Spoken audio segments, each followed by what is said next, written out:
Good morning students. 12th standard வணிகவியல் commerce exam வந்து Tuesday எழுத போகிறீங்க. அதுக்காக தான் என்ன பண்ணியிருக்கேன் அப்படின்னா ஒரு கொஷின் பேப்பர் வந்து அப்லோட் பண்ணியிருக்கேன். ஸோ இது ஒன்றும் இல்லை, 2 கொஷின் பேப்பர் இருக்கும். 1 மார்க் அண்ட் 2 மார்க்லாம் பார்த்துக்கோங்க எந்த மாதிரி கொஷின்ஸ்லாம் கேட்டிருக்காங்க அப்படின்னு சொல்லிட்டு.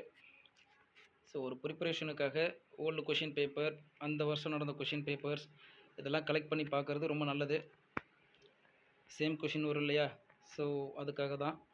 அப்படி வந்ததுன்னா ஈஸியாக அட்டன் பண்ணிட்டு போயிட்டே இருக்கலாம்.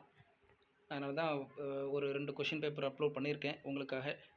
ஸோ 2 மார்க் கொஷின்ஸ், 3 மார்க் கொஷின்ஸ்லாம் உங்களுக்கு எல்லாமே தெரியுதுன்னு பார்த்துக்கோங்க. 5 மார்க் கொஷின்ஸ்லாம் படிச்சிங்களான்னு பாருங்கள். அடுத்தது செகண்ட் கொஷினே பாருங்கள். செகண்ட் கொஷினில் என்னென்ன கொஷின்ஸ்லாம் கேட்டிருக்காங்க அப்படிங்கிறத பாருங்கள். இதெல்லாம் மேக்ஸிமம் வந்து ஒவ்வொரு டிஸ்ட்ரிக்ட்லேயும் நடந்த கொஷின் பேப்பர்ஸ். ஸோ இந்த வருஷம் நடந்தது தான் ஃபஸ்ட் ரிவிஷன், செகண்ட் ரிவிஷன் அப்படிங்கிற மாதிரி கலெக்ட் பண்ணி கொடுத்துருக்கேன்.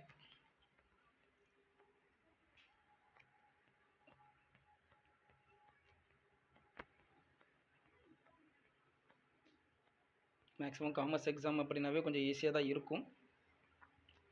ஸோ இந்த மாதிரி ப்ரிப்பரேஷன் பண்ணிட்டு போகும்போது பார்த்தீங்க அப்படின்னா இன்னும் கொஞ்சம் நமக்கு சுலபமாக இருக்கும். ஓகே, இது எல்லாமே படித்தது தானே, கொஷின் பேப்பரில் பார்த்துருக்கோம், படிச்சிருக்கோம், எழுதி பார்த்துருக்கோம் அப்படிங்கிற மாதிரி இருந்தது அப்படின்னா ஈஸியாக வந்து மார்க் எடுத்துகிட்டு போயிட்டே இருக்கலாம்.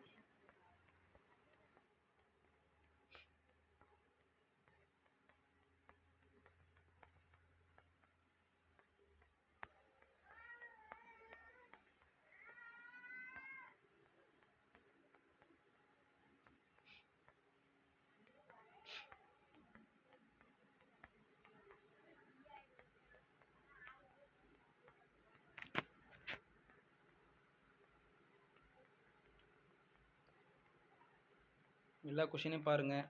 சும்மா 2 கொஷின் பார்த்துட்டு ஓகே அப்படின்னு சொல்லிட்டு கட் பண்ணிவிட்டு போகாதீங்க. எல்லா கொஷினுமே வரிசையாக பாருங்கள், அப்போ தான் நல்லாயிருக்கும். ஏன்னா ஒரு 4 கொஷின் தெரியும், 5ஆவது கொஷின் நம்ம படிக்காமல் போயிருப்போம். சப்போஸ் அதை கேட்டாங்கன்னு என்ன பண்ணுறது, அதெல்லாம் யோசிக்கணும் இல்லையா? அதுக்காக தான் சொல்கிறேன்.